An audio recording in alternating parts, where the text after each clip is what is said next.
जी, आप देख रहे हैं मेरा प्रोग्राम ब्रेकिंग बैरियर्स और मैं हूं आपकी होस्ट आलिया। आज हम बात करेंगे कि यूनाइटेड नेशंस में कुछ वहां से स्टेटमेंट्स आ रही हैं और इंडिया के external affairs minister doctor S Jaishankar की तरफ से एक बहुत ही शार्प स्टेटमेंट पाकिस्तान के लिए आई है और बिलावल भुट्टो ने भी क्योंकि वहां पर स्पीच की है तो उन्होंने भी कुछ बातें की हैं, उनकी भी स्टेटमेंट्स आ रही हैं। और फिर इन्हीं दोनों के बीच में अगर हम ये कहें कि फेस ऑफ की एक सिचुएशन नजर आ रही है कि इस तरफ से भी और उस तरफ से भी कुछ बातें की गई। तो पहले मैं आपके सामने रखे देती हूँ कि डॉक्टर जयशंकर ने क्या कहा और फिर बिलावल भुट्टो ने क्या कहा। ये हमारे साथ आज प्रोग्राम में शरीक हो रहे हैं बैरिस्टर हामिद बाशानी जो कि सीनियर पॉलिटिकल एनालिस्ट हैं और आप इनको बहुत सारे प्रोग्राम्स में देखते हैं। बैरिस्टर साहब, thank you so much for joining my show. Thank you जी, आपका शुक्रिया। बैरिस्टर साहब, जैसे मैंने आपको कहा कि डॉक्टर जयशंकर की तरफ से ये कहा गया कि होस्टिंग उसामा बिन लादेन, यानी उन्होंने ये कहा कि आपने उसामा बिन लादेन को जो होस्ट किया, तो उनका कहना था hosting Osama bin Laden and attacking a neighboring parliament does not serve as credentials to deliver a sermon at the United Nations Council। ये उन्होंने बात इसलिए की क्योंकि जो बिलावल भुट्टो हैं उनकी तरफ से यूनाइटेड नेशंस में जो स्पीच की गई, जो बातें की गई, उसको उन्होंने एक मरतबा फिर कश्मीर का जिक्र किया कि जो रेजोल्यूशन है यूएन की उस पर उन्होंने बात की कि हम चाहते हैं कि जो पीसफुली जो है।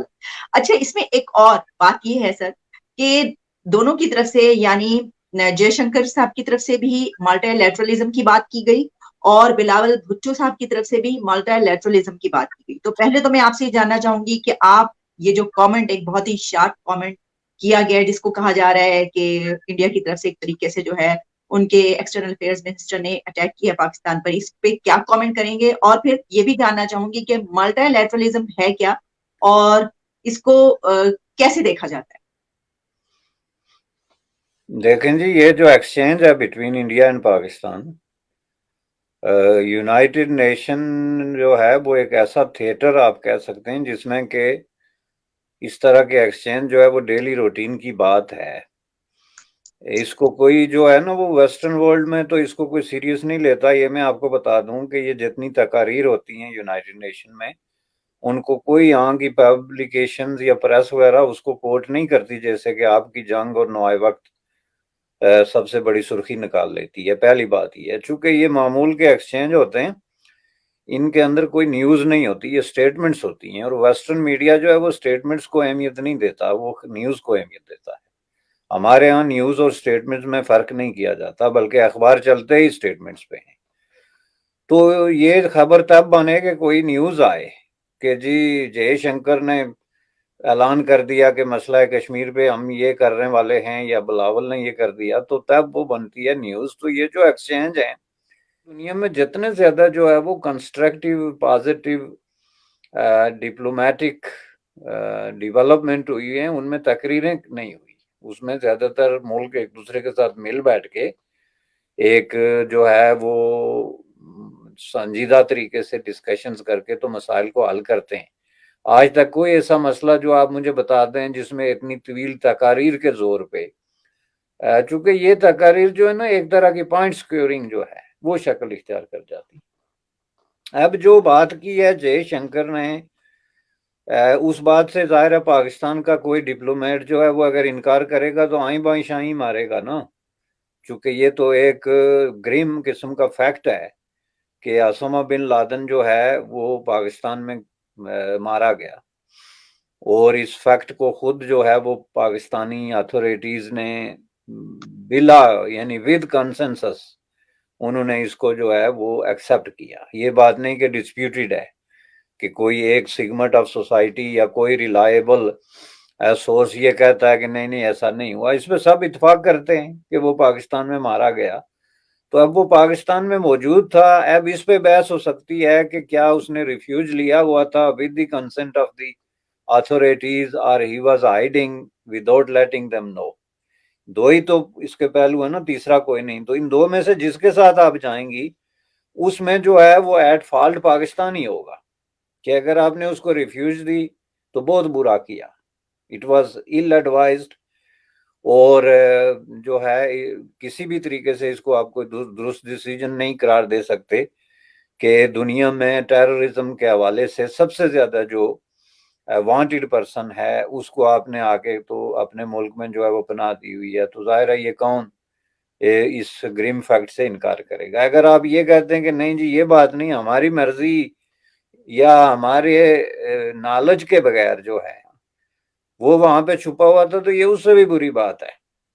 क्योंकि अगर दुनिया का इतना बड़ा नाउन किस्म का दहशतगर्द जो है वो आपके मुल्क में आके छुप सकता है, और आपके बिलियंस ऑफ डॉलर आपने झोंक दिए, आप कहते हैं टेररिज्म के खिलाफ, और आप कहते हैं दुनिया में सबसे ज्यादा कुर्बानियां आपने दी, और आप कहते हैं सबसे ज्यादा पैसा आपने खर्च किया, तो आपको एक इतना बड़ा आदमी नजर नहीं आया, तो ये जो छोटे मोटे दहशतगर्द इधर उधर घूमते रहते हैं उनके बारे में आप क्या दावा कर सकते हैं?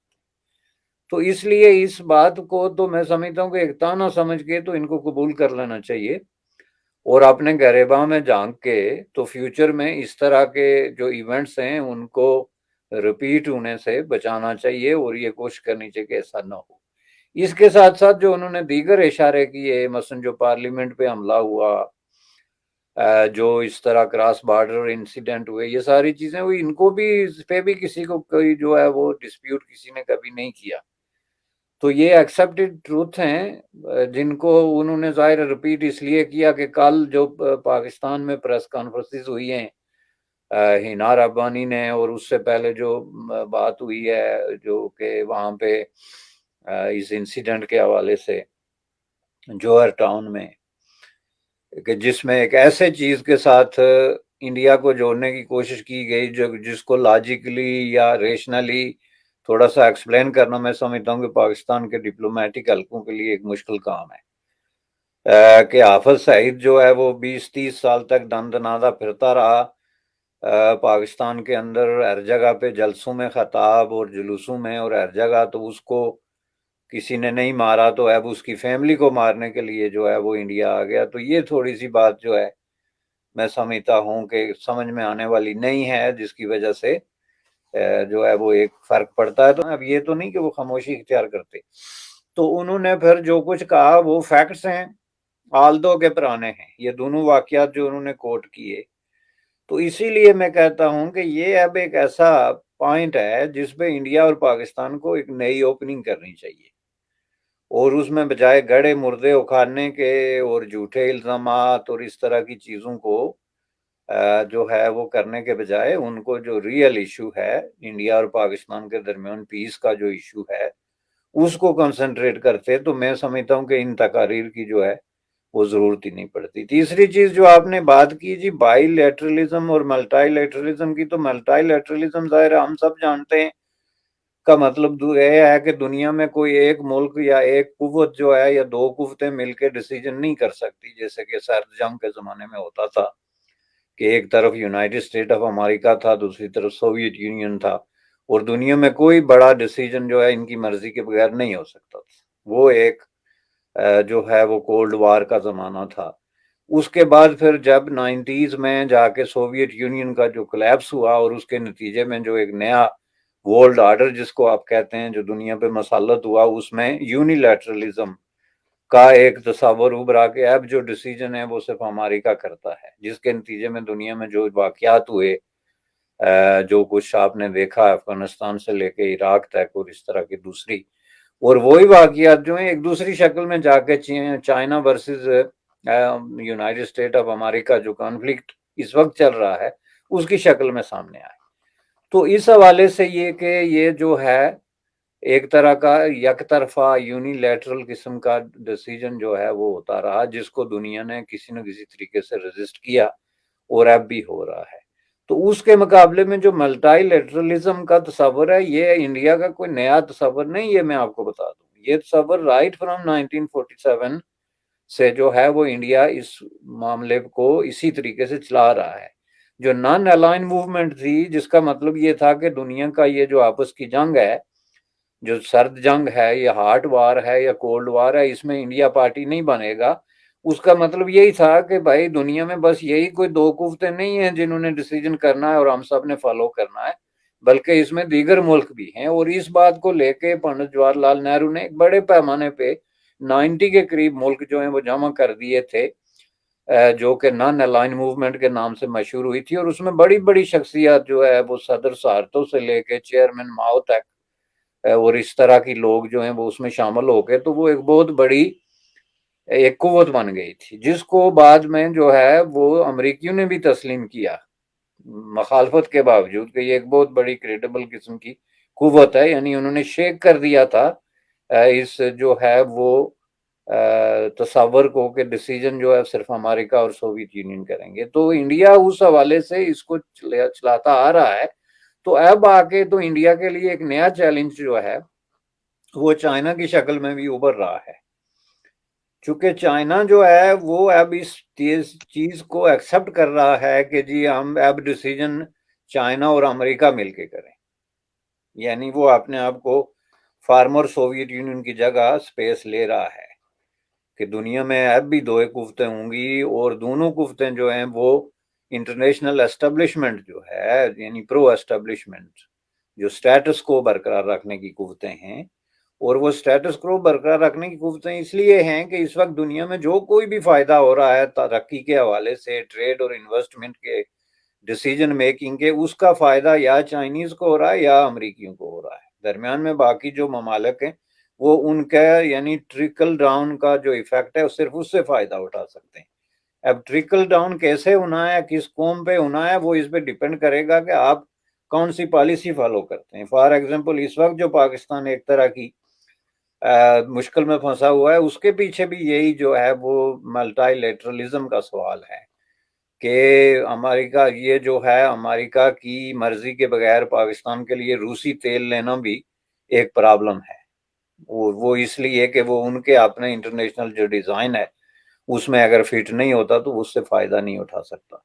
तो इस हवाले से ये एक लॉन्ग स्टैंडिंग किस्म का इंडियन स्टैंड है, और मैं समझता हूँ कि ये दुनिया में अमन कायम करने के लिए और दुनिया में मोनोपलीज और इजारादारियां खत्म करने के लिए और वन साइडेड डिसीजन करने के लिए एक अच्छा आइडिया है कि बहुत सारी कौमें मिल मिला के जो है वो डिसीजन करें, किसी एक के जो है वो हाथ में नहीं होना चाहिए।